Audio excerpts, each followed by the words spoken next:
الذین یتربصون بکم، اور یہ وہ لوگ ہیں جو اس انتظار میں بیٹھے ہوئے ہیں کہ اے نبی تمہیں موت آ جائے، تمہارے ساتھی بھی فوت ہو جائیں، یہ دین کی دعوت یہیں پہ دفن ہو جائے، یہ نہ باہر نکلے۔ فَإِن كَانَ لَكُمْ فَتْحٌ مِّنَ اللَّهِ، اور جب کبھی اللہ کی طرف سے آپ کو فتح ملتی ہے، قَالُوا أَلَمْ نَكُن مَّعَكُمْ، تو یہ کہتے ہیں کہ ہم آپ کے ساتھ نہیں تھے، لہذا مال غنیمت میں ہمیں بھی کوئی حصہ دیں، ہمیں کچھ تحائف کے ساتھ نوازا جائے کیونکہ ہم آپ کے ساتھی ہیں۔ وَإِن كَانَ لِلْكَافِرِينَ نَصِيب، اور اگر کبھی کافروں کو کوئی نصیب مل جائے، کوئی کامیابی حاصل ہو جائے، ظاہر ہے اللہ تعالیٰ نے ہمیشہ تو نہیں اہل ایمان کا پلڑا اوپر رکھنا، نیچے آئے گا گراف تو تبھی آزمائش شروع ہوگی نا ان کی۔ نبی علیہ السلام کی موجودگی میں غزوہ احد کی فتح جو ہے شکست میں بدل گئی تھی، حضور کے لیے آزمائش بنی نا، صحابہ کے لیے تو بنی حضور علیہ السلام کے لیے بھی ایک آزمائش تو بنی نا، آپ کے دانت بھی شہید ہوئے اور آپ کو صحابہ کرام کے 70 کے قریب اصحاب کی شہادت کا غم بھی اٹھانا پڑا۔ تو اس حوالے سے نبی علیہ السلام نے بھی ہمیشہ ایک طرح کی لائف نہیں انجوائے کی ہے کہ اوپر سے اوپر ہی جا رہا ہے، اوپر گیا ہوا گراف بھی بعض اوقات وقتی طور پہ نیچے آیا آزمائش کے لیے۔ اور جب کافروں کو کوئی نصیب ملتا ہے، قالوا الم نستحوذ علیکم، تو کہتے ہیں کہ نہیں غالب آ گئے تھے ہم تم پر، وَنَمْنَعَكُمْ مِنَ الْمُؤْمِنِينَ، اور اس کے باوجود کیا نہیں بچایا تھا ہم نے تم کو مومنین سے۔ دیکھو کڈی بڑی کہانی کرا رہے ہیں مولویاں لی۔ کافروں کو اگر جیت ہوئی نا تو ان سے کہتے تھے کہ بھی جنگ کے دوران تو بالکل میرے نشانے تھے سا، پر میں پھر دوستی کی وجہ سے تجھے چھوڑ دیا۔ یعنی ادھر سے بھی اب بونس لینے کے لیے ان کو یہ کہہ رہے ہیں کہ اگر کافروں کو کامیابی ہوئی ہے نا تو اس لیے ہوئی ہے کہ ہم نے مسلمانوں میں ہونے کے باوجود مسلمانوں کا ساتھ نہیں دیا، تمہارے تلوار کے نیچے آئے ہوئے تھے، چاہے نہیں بھی آئے ہوئے، چھڑنے کے ہار جائے، ٹھیک ہے نا۔ تو جس طرح ہمارے ایک سابق ڈکٹیٹر صاحب نے پوری قوم کو بزدلی کی لائن پہ لگا دیا، انہوں نے کہا جی امریکہ تو ہمیں سٹون ایج پہ پھینک دے گا، یہ کر دے گا۔ انہوں نے کوئی ایک جملہ بولا، اس نے 50 باتیں اور لگا کے عوام کو سنائی جو ان کو بھی نہیں پتا کہ ہم نے کی ہیں۔ کیوں؟ خود بزدل، آگے قوم کو بزدل۔ ادھر بھی یہ بزدل ہوتے ہیں نا منافق، تو وہ کافروں کہتے ہیں کہ جو تمہیں فتح ہوئی ہے ہماری وجہ سے ہوئی ہے، اگر ہم یہ بیچ میں تم تمہاری تلواروں کے نیچے آ گئے تھے تو ہم نے تو چھوڑنا نہیں تھا، اور کیا ہم نے تمہیں اہل ایمان سے نہیں بچا لیا؟ یعنی ہم نے ایسا کوئی سلسلہ کیا کہ بھاگدڑ مچی اور تمہیں فتح ملی، اس فتح میں ہماری بھی کنٹریبیوشن ہے، پاویں ہے یا نہیں ہے، چھوڑنے میں کیا حرج ہے؟ بعض اوقات ہوتا ہے کہ ایسا ہوتا بھی ہے، ہمارے حکمران اس طرح کی کمٹمنٹس کر لیتے ہیں جس کی وجہ سے مسلمانوں کو ملک کو نقصان اٹھانا پڑتا ہے، حالانکہ اس وقت بھی انہوں نے اپنے مفاد کی خاطر ایسا کیا ہوتا ہے، اتنی لمبی ان کی پلاننگ نہیں ہوتی ہے، اور بعد میں جب کوئی کہیں پہ وہ کیش ہو رہی ہو تو وہ کیش کرا لیتے ہیں، یہ تمہاری وجہ سے ہوا ہے۔ ہم اس وقت یہ نہ کرتے تو دیکھیں جناب ہمارا ویژن دیکھیں، حالانکہ ویژن کیا ہوتا ہے، انے ہو تو انہوں پتہ ہی نہیں کیا ہو رہا ہوتا ہے۔ ویژن ہوتا تو ملک کی یہ حالت ہوتی، ویژن کوئی نہیں کسی کا ہوتا۔ بس بات یہ ہوتی ہے کہ جب اس وقت ایکٹیویٹی پرفارم ہو رہی ہوتی ہے، اس وقت آپ نے کتنے شد و مد کے ساتھ معاملات کو لے کے چلیں۔ آج بھی آپ دیکھیں کہ یہ گورنمنٹ کی پالیسیز اگر اچھی ہوتی ہیں نا تو وہ جو اپوزیشن کے لوگ ہیں وہ کہہ رہے ہوتے ہیں جناب یہ تو ہماری اسٹریٹجی تھی، ہم تو اس وقت بھی یہی کہہ رہے تھے، انہوں نے ہم سے چوری کی ہے۔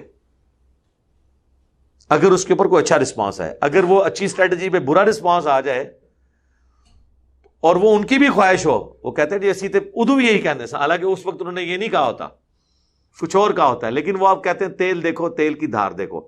تو منافق کی بیسک ڈیفینیشن یہ ہے کہ وہ دنیاوی منفعت کا شکار ہوتا ہے، وہ دیکھتا ہے کہ اس وقت کون سی چیز جو ہے نا وہ نفع دینے والی ہے، اس کے اوپر بات کرتے ہیں۔ فَاللَّهُ يَحْكُمُ بَيْنَكُمْ يَوْمَ الْقِيَامَةِ، پس اللہ تعالیٰ فیصلہ کر دے گا ان کے درمیان قیامت کے دن۔ وَلَن يَجْعَلَ اللَّهُ لِلْكَافِرِينَ عَلَى الْمُؤْمِنِينَ سَبِيلًا، اور ہرگز اللہ تعالیٰ کافروں کے لیے مسلمانوں پر غالب آنے کا کوئی راستہ نہیں بننے دے گا۔ کس پر؟ اہل ایمان پر۔ آج اگر کافروں کو ہم پہ غلبہ ہے تو ہم وہ اہل ایمان ہے ہی نہیں جو قرآن کو مطلوب ہے کہ اس طرح کا اہل ایمان ہونا چاہیے. باقی ایک غلبہ ایسا ہے جو ہمیشہ رہے گا، وہ ہے علمی غلبہ اہل ایمان کا. اور علم سے مراد ظاہر ہے کہ میں سائنٹیفک علم کی بات نہیں کر رہا ہوں، علم دین کی بات کر رہا ہوں. اور وہ اللہ کا شکر ہے کہ آج بھی دنیا کے کسی ریلیجن کے ماننے والے کی یہ جرت نہیں ہے کہ اسلام کی کسی عقیدے کو چیلنج کر سکے. آپ نے درجنوں ایسے عیسائی تو دیکھے ہوں گے جو مسلمان ہو کے کرسچنس کو بتا رہے ہیں کہ یہ سب فراڈ ہو رہا ہے، اور ان کے ساتھ کرسچنس کے بڑے بڑے پادری بھی بیٹھنے کے لیے تیار نہیں ہیں، بیٹھ جائیں تو بے عزت ہوتے ہیں. لیکن ابھی تک آپ نے کوئی مسلمان نہیں ایسا دیکھا جو کرسچن یا جیو یا ہندو ہو گیا ہو اور پوری دنیا کے مسلمان علماء کو چیلنج کر رہا ہو کہ آؤ میرے ساتھ مناظرہ کرو، تمہارا دین فراڈ پہ ہے.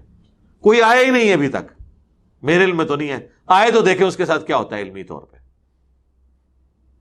تو یہ علمی غلبہ رہے گا.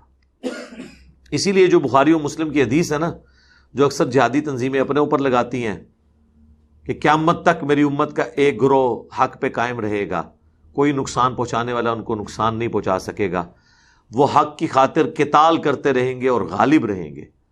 تو امام بخاری نے اس حدیث کے ساتھ لکھا ہے ہوا اہل العلم، اس سے مراد اہل علم ہے. اب امام بخاری سے کوئی پوچھے کہ آپ اہل علم کیوں لکھ رہے ہیں، یہاں تو قتال کا ذکر ہے. ان کو پتا تھا قتال کا ذکر ہے. قتال ہمیشہ تلوار کے ساتھ نہیں ہو رہا ہوتا، بعض کا زبان کے ساتھ، علم کے ساتھ. اس کے لیے بھی قتال کا لفظ ہے. جس طرح کہ صحیح مسلم میں حدیث ہے کہ اللہ تعالیٰ نے جب بھی کوئی نبی مبعوث کیا، یہ میں نے کربلا والے ریسرچ پیپر میں بھی حدیث ڈالی ہے، تو اس کے ساتھی کچھ ایسے ہوتے تھے ڈیڈیکیٹڈ جو اس کا ساتھ دیتے تھے. اور جس طرح نبی کے احکامات ہیں ان کو منوان اسی طریقے سے لے کے چلتے تھے. اور حضور نے فرمایا یہ سب کچھ ہر نبی کے ساتھ ہوا، انکلوڈنگ نبی الاسلام بھی. پھر جب وہ نبی کے ساتھی فوت ہو جاتے ہیں، پھر ایسے لوگ ان کے جانشین بنتے ہیں کہ وہ کہتے ہیں جس پہ عمل نہیں کرتے، اور وہ کرتے ہیں جس کا حکم نہیں دیا گیا ہوتا. بالکل الٹ چلتے ہیں. ایسے لوگوں کے ساتھ جو ہاتھ سے قتال کرے وہ مومن ہے، جو زبان سے قتال کرے وہ مومن ہے، جو دل سے قتال کرے وہ بھی مومن ہے، لیکن وہ سب سے کمزور درجے پہ ہے جو دل میں برا ہے. اچھا، اب حضور علیہ السلام زبان سے بولنے کو بھی قتال کہہ رہے ہیں، دل میں برا جاننے کو بھی قتال کہہ رہے ہیں. لہذا امام بخاری کی بات وزنی ہے کہ جو قیامت تک ایک گروہ حق پر قائم رہے گا اور قتال کرتا رہے گا، یہ قتال سے مراد ہمیشہ آرمڈ کنفلکٹ نہیں ہوگا، جہاد بھی سیف نہیں ہوگا، علمی بھی ہوگا. یہ دونوں چیزیں اس میں امپلائڈ ہیں. باقی آپ قتال دیکھ رہے ہیں، مسلمان کا گلا کاٹ رہا ہے اسلام کے نام کے اوپر. ہم تو یقین کریں کافروں کو منہ دکھانے کے قابل نہیں ہے. جب تک وہ کافر ہے وہ سکون میں ہے. جیسے ہی مسلمان ہوتا ہے اس کو بیچارے کو ٹینشن پڑ جاتی ہے کہ میں ایک فرقے میں گیا دعا نہ من چک دے، اور چکے گا بھی کہ انہوں چک کے میں جنت ہی جانا ہے. جو بیچارہ اپنی جنت پکی کروانے کے لیے اسلام میں داخل ہوا، اس کو مار کے ایک نسلی مسلمان اپنی جنت پکی کر رہا ہے، تو وہ تو ڈرے گا کہ بھئی ٹھیک ہے میں کافر ہی رہتا ہوں. یہی حالت ہے. یہ کتنے شرم کا مقام ہے کہ ہمارے جو حق گو لوگ ہیں یا جن سے لوگ علمی اختلاف رکھتے ہیں، ان کو جائے پناہ یورپ اور امریکہ میں ملتی ہے. لوگ کہتے ہیں باہر ٹور جاؤ، باہر وہ سمجھ رہے ہیں جنت ہی جا رہے ہو. اور ویسے کو جی پاکستان اسلام کا قلعہ ہے. اچھا، قلعہ اگر پاکستان ہے تو حق گو لوگوں کو باہر کیوں جانا پڑتا ہے؟ محفوظ تو قلعے میں ہوتا ہے بندہ، قلعے سے باہر نکل کے محفوظ ہوتا ہے. اس کا مطلب ہے سب ہم نے اپنے آپ کو دھوکہ دیا ہوا ہے. یہاں ان کی امپائر اتنی بڑی ہے کہ یہ لوگ اپنے خلاف کو بات سننے کے لیے تیار نہیں ہے، چاہے وہ دینی پیشوا ہوں یا پولیٹیکل لیڈرز ہوں.